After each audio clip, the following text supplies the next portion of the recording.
In this tutorial, I'll demonstrate the quickest way to resolve the Instagram login error message that says, "Sorry, there was a problem with your request. Be sure to watch until the end for the full procedure."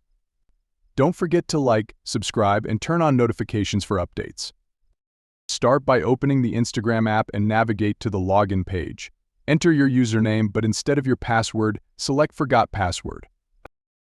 Next, input the email or phone number linked to your account and click Continue.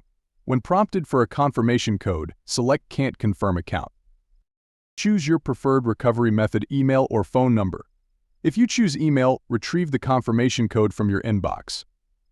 Copy the code from your email and paste it into the Instagram prompt. After confirming, you'll be prompted to create a new password. Once your password is changed, you should be able to log into your Instagram account successfully. If you don't have access to the associated email or phone number, check out our guide on how to recover your Instagram account. Hope this tutorial helps. See you in the next video.